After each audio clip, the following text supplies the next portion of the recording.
TDP Janasena తొలి జాబితా నేడే 65 మంది అభ్యర్థుల ప్రకటన అని ఆంధ్రజ్యోతితో పాటు కొన్ని పత్రికలు అచ్చువేశాయి. తెలుగుదేశం నుంచి 50 నుంచి 52 మందిని, జనసేన తరపున 15 మందిని ఈ ఉదయం 11 గంటల 40 నిమిషాలకు బాబు పవన్ విడుదల చేయబోతున్నారని, కుప్పంబరిలో టీడీపీ అధినేత చంద్రబాబు, భీమవరంలో జనసేనాని టెక్కలి అచ్చెన్న, మంగళగిరి లోకేష్, తెనాలి నాదెండ్ల మనోహర్ ఇలా దాదాపు 50 నుంచి 52 సీట్లు అనౌన్స్ చేయబోతున్నట్టు అన్ని పత్రికలు అచ్చువేశారు. కానీ బీజేపీతో తేలకుండా జనసేన టీడీపీ అభ్యర్థుల ప్రకటన ఎట్లా చూడొచ్చు అన్నది ఇలా ఆసక్తికరమైన చర్చ. Sir good morning sir. ఆంధ్రప్రదేశ్లో హీట్ హాట్ వార్త 2 తెలుగు రాష్ట్రాల్లో ఇదే. మరి కాసేపట్లో అభ్యర్థుల ప్రకటన విడుదల కాబోతుంది టీడీపీ జనసేన. కానీ టీడీపీ జనసేన బీజేపీ పొత్తుకు ఒప్పందం కూర్చుకున్నాయి కదా. కానీ బీజేపీ అనుమతి లేకుండా, బీజేపీ ప్రమేయం లేకుండా టీడీపీ జనసేన లిస్ట్ని ఎట్లా చూస్తారు? అంటే బీజేపీ వారికి చెప్పే ప్రకటిస్తున్నారని కూడా వార్తలు వచ్చింది. అవును సార్. అంటే బీజేపీకి సంబంధం లేని సీట్లు ప్రకటిస్తున్నారు. మొత్తం ఆంధ్రప్రదేశ్లో 175 సీట్లు. 175 సీట్లలో ప్రకటించేది 50 నుంచి 60 సీట్లు టీడీపీది, అలాగే 15 సీట్ల వరకు జనసేన ప్రకటిస్తారు. మ్యాక్సిమం అయితే 70 సీట్ల దాటి ప్రకటించడం. సో ఇంకా 105 సీట్లు ఉన్నాయి. అంటే బహుశా బీజేపీ పోటీ చేయని సీట్లు, అంటే మనం బయటికి ప్రకటించకపోయినా ఒక బీజేపీతో ఆల్రెడీ అవగాహన కుదిరి ఉంటే బీజేపీ ఏ సీట్లలో పోటీ చేస్తుంది, బీజేపీకి ఈ కూటమి ఏ సీట్లు ఇస్తుంది అనేది స్థూలంగా ఒక అవగాహనకు వచ్చి ఉండాలి. ఇక్కడ బీజేపీకి ఉన్న బలం ఏంటి? టీడీపీ వాళ్ళు ఏది ఇవ్వాలంటే తీసుకొని టీడీపీ మద్దతు గెలవడమే తప్ప జనసేన టీడీపీ మద్దతు బీజేపీ సొంతగా అంటూ ఒక్క సీటు కూడా లేదు. ఎందుకంటే వాళ్ళకు 1% ఓటింగ్ లాస్ట్ టైం. అసలు 170 సీట్లలో డిపాజిట్లు గలంటే ఆశ్చర్యం లేదు విడిగా పోటీ చేస్తే. అందువల్ల బీజేపీకి బలం ఉన్న సీట్ అంటూ ఏది లేదు ఆంధ్రప్రదేశ్లో. బీజేపీకి బలం ఉన్న సీటు లేదు, సొంతగా గెలవగలిగే సీటు ఒక్కటి కూడా లేదు. సో అందువల్ల ఇక పంచాయతీ ఎక్కడ ఏది ఇస్తే తీసుకుంటారు వీళ్ళు గెలిపించేది టీడీపీ జనసేననే, బీజేపీకి కాదు. అందువల్ల బీజేపీకి బలం ఉన్న సీట్లుండి దాని విషయంలో పంచాయతీ ఉంటే అప్పుడు ఇష్యూ. ఏదైనా టీడీపీ జనసేన పుణ్యమానాలు సీట్లు గెలుచుకోవడానికి బీజేపీ ఎత్తుగడా. ఇందులో ఏదైతే ఏ సీట్ అయితే బలం సంబంధం లేనప్పుడు, అందువల్ల అది ఇష్యూ కాదు. అయినా మొత్తం సీట్లు ప్రకటించడం లేదు, ఎందుకంటే కారణాలు ఏవో తెలియదు. కానీ బీజేపీ ఇంకా సస్పెన్స్లో పెడుతుంది. రాజకీయ వర్గాల నుంచి వస్తున్న సమాచారం ఏంటంటే బీజేపీ గొంతెమ్మ కోరికలు కోరుతోంది, తన బలాన్ని మించి సీట్లు అడుగుతోంది. బీజేపీ తెలివిగా ఏం చేస్తుందంటే టీడీపీ జనసేనలతో కలిసి పోటీ చేస్తే గ్యారెంటీ గెలగలిగే సీట్లు ముందు కావాలంటుంది. ఇప్పుడు కొన్ని వార్తలు వస్తున్నాయి, 8 లోక్సభ సీట్లు అడుగుతోంది, 25 అసెంబ్లీ సీట్లు అడుగుతుంది. 1% ఓటింగ్ ఉన్న వారికి 8 లోక్సభ సీట్లు, 25 అసెంబ్లీ సీట్లు అంటే అంతకన్నా అర్థం ఏమైనా ఉంటుంది. కానీ టీడీపీ చంద్రబాబు నాయుడుకున్న డెస్పరేషన్ కారణాన ఆయన కలవటానికి రెడీ అవుతున్నాడు. సో అదే పార్టీకి బీజేపీకి అడ్వాంటేజ్గా మారుతుంది. సో అందువల్ల ఆ అడ్వాంటేజ్ను ఉపయోగించుకొని భారతీయ జనతా పార్టీ ఎక్కువ సీట్లు తీసుకోవటానికి ప్రయత్నం చేస్తుంది. ఇది అంటే ఒక రకంగా, ఎందుకంటే చంద్రబాబు నాయుడుకు అనివార్యంగా ఆయన భావిస్తున్నాడు కనుక. అందువల్ల ఈ సీట్ల వరకు బీజేపీతో పెంచి ఉన్నాయి కావు. ఇప్పుడు ఉదాహరణకు కుప్పం నుంచి చంద్రబాబు, మంగళగిరి నుంచి లోకేష్, భీమవరం నుంచి పవన్ కళ్యాణ్, దీనికి పోటీ ఏముంది ఈ మూడింటికి. అలాగే 23 మంది టీడీపీ సిట్టింగ్ ఎమ్మెల్యేలు ఉన్నారు. ఇందులో 4 టీడీపీ నుంచి వైసీపీ వైపు క్రాస్ ఓవర్ అయ్యారు.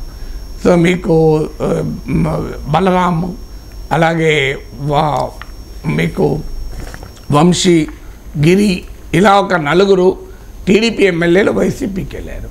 అంటే 19 ఎమ్మెల్యేస్కు మళ్ళీ అందులో దాదాపు అందరికీ టికెట్ ఇస్తారు, 1-2 మినహా. ఇప్పుడు గంటా శ్రీనివాసరావు యొక్క సీటు చేంజ్ అవుతుంది అంటున్నారు. ఆయన విశాఖ నార్త్ అనుకుంటా నాకు గుర్తున్నంత వరకు అక్కడి నుంచి ఎమ్మెల్యేగా ఉన్నాడు. ఇప్పుడు ఆయన చీపురుపల్లి నుంచి చేయమని పార్టీ అడుగుతోంది అని వార్తలు వస్తున్నాయి. అలాగే మీకు రాజమండ్రి రూరల్ ఉంది. రాజమండ్రి రూరల్లో గోరంట బుచ్చయ్య చౌదరి సిట్టింగ్ ఎమ్మెల్యే. ఆ సీటు జనసేన కందుల దుర్గేష్కు అనౌన్స్ చేసింది. అందువల్ల ఇప్పుడు అక్కడ బుచ్చయ్య చౌదరి ఆల్రెడీ ఇండిపెండెంట్గానే పోటీ చేస్తాడు అని వార్తలు వస్తున్నాయి. అలాగే రాజమండ్రి టౌన్లో కూడా భవానీ ప్లేస్లో ఆ హస్బెండ్ పోటీ చేస్తారని కూడా వార్తలు వస్తున్నాయి.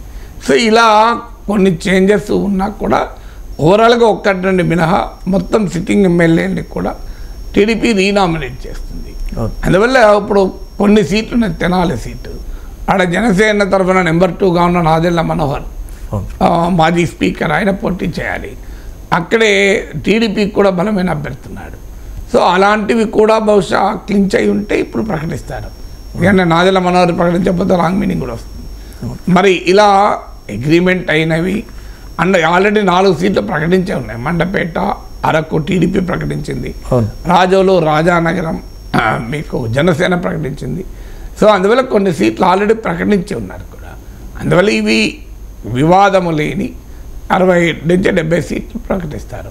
దీంతో మనకు అర్థమయ్యేది ఏంటంటే ఓవరాల్గా రేషియో ఓన్లీ టీడీపీ జనసేన పోటీ చేస్తే ఎవరు ఎన్ని సీట్లకు పోటీ చేస్తారో అర్థమవుతుంది. ఉదాహరణకు ఈ 70 సీట్లలో 15 జనసేన పోటీ చేసింది అనుకోండి, మిగతా 100 సీట్లు అయితే 50 చేయదు కదా, 40 చేయదు. సో అందువల్ల మిగతా 100 సీట్లు ఇంకో 20 ఉండొచ్చు, లేదా ఇంకా 15 ఉండొచ్చు. సో లేదు ఇప్పుడు ఇక్కడ 10 సీట్లే జనసేన ఉన్నాయనుకోండి, నెక్స్ట్ ఇంకో 15 మించి ఉండవు అని అర్థమవుతుంది మనకు. అలాగే బీజేపీ కలిసి వస్తే ఎలా ఉండవచ్చు అనేది కూడా అర్థమవుతుంది. ఇప్పుడు 100 సీట్లు 70 సీట్లకు టీడీపీ జనసేన ప్రకటిస్తే బీజేపీకి 25 సీట్లు ఇచ్చే అవకాశం లేదు మిగతా 100లో. అందువల్ల ఇలా మనకు ఒక బ్రాడ్ పిక్చర్, అంటే ఏ పార్టీ ఎన్ని సీట్లకు పోటీ చేస్తుంది అనేది ఇది కూడా ఇప్పుడు ప్రతి పార్లమెంట్ నియోజకవర్గంలో 1-2 సీట్లు తగ్గకుండా ప్రకటించాలి అని. ఎందుకంటే 25 లోక్సభ సెగ్మెంట్లు ఉన్నాయి కనుక ఈచ్ లోక్సభ సెగ్మెంట్లో 2 సీట్లు ప్రకటించిన 50 సీట్లు అవుతుంది. అప్పుడు ఏమవుతుందంటే రాష్ట్ర వ్యాప్తంగా కూడా సీట్లు అభ్యర్థులు ప్రకటించిన ఒక వాతావరణం వస్తుంది. ఇలా ప్రతి నియోజకవర్గం, ఎందుకంటే ఒక్కొక్క లోక్సభ నియోజకవర్గంలో 7 ఎమ్మెల్యే సీట్లు ఉంటాయి.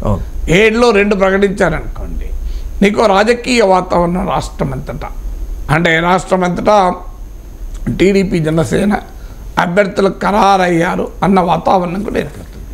ఏమైనా చివరి నిమిషంలో 1-2 అడ్జస్ట్మెంట్లు ఉంటే ఆ అడ్జస్ట్మెంట్లకు కూడా మనం కొట్టిపారేలేము.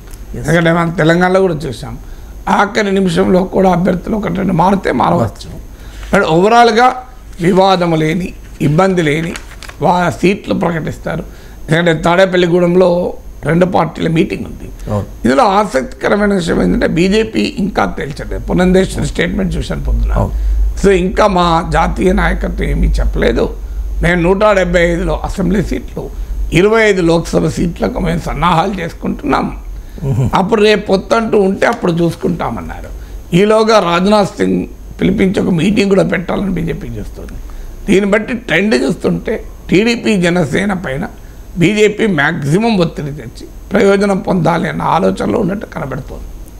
అంటే సేమ్ టైంలో అంటే కోరిన చోట్ల అడిగిన సీట్లు ఒప్పుకోలేదనే ఈ ప్రకటన బీజేపీ ఉమ్మడి ప్రకటన వాయిదా పడింది అనేది. అంటే ఉమ్మడి ప్రకటన వాయిదా పడటానికి మొదలు పొత్తు డిసైడ్ కావాలి కదా. కోరిన సీట్లు అంటే ఏ సీట్లు కోరారు, బీజేపీకి ఏముందని కోరాలి, నెంబర్ ఆఫ్ సీట్స్ ఒక అంశము, అలాగే ఏ సీట్లు అనేది కూడా ఒక అంశం. అన్ని తేలినాక ఎందుకు ప్రకటించారు? కామన్ సెన్స్ కదా. ప్రకటించలే అంటే తేలినట్టే కదా, ఇంకా వేరే దాంట్లో పెద్ద ఇన్డెప్త్గా విశ్లేషించేది ఉంటుంది. రైట్. సేమ్ టైంలో సార్ టీడీపీ జనసేన పొత్తు ఎలా ఖరారైంది, మరి కాసేపట్లో జాబితా విడుదల చేయబోతుంది. సేమ్ టైంలో వైసీపీ కౌంటర్ స్ట్రాటజీ ఎలా ఉండబోతుంది? అంటే కౌంటర్ స్ట్రాటజీ ఆల్రెడీ వైసీపీ ప్రకటించింది కూడా. అంటే వీళ్ళందరూ కలిసి మూకుమ్మడిగా జగన్ పైన పడుతున్నారు అని. అంటే ఒక రకమైన విక్టిమ్ కార్డ్, అయ్యో పాపం చూడు. ఎందుకంటే మనకు 2018లో కాంగ్రెస్ అలాగే టీడీపీ ఇలా మహాకూటమి ఏర్పడి కేసీఆర్ పైన పడ్డప్పుడు కేసీఆర్ పాపులర్ డైలాగ్ ఉంది, ఈ బక్క పైన ఇంతమంది కలిసి మీద పడుతున్నారు అని. అందువల్ల జగన్ పైన అందరూ కలిసి మీద పడుతున్నారు, అందరూ కలిసి కుట్ర చేస్తున్నారు అనేటువంటి ఒక victim card politics Jaganmohan Reddy play చేస్తాడు.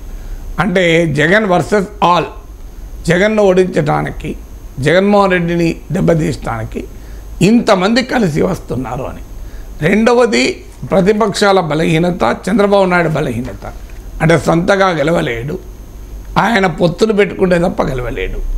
నిజంగానే జగన్ పట్ల అంత తీవ్ర వ్యతిరేకత ఉంటే, చంద్రబాబు నాయుడు చెప్తున్నట్లు, పవన్ కళ్యాణ్ చెప్తున్నట్లు ప్రజలు జగన్ ఇంటికి పంపించాలన్న కసితో ఉంటే జనసేనకు ఇన్ని సీట్లు ఇవ్వడం ఎందుకు, బీజేపీకి ఇన్ని సీట్లు ఇవ్వడం ఎందుకు? అన్ని సీట్లలో టీడీపీ పోటీ చేసి గెలవచ్చు కదా.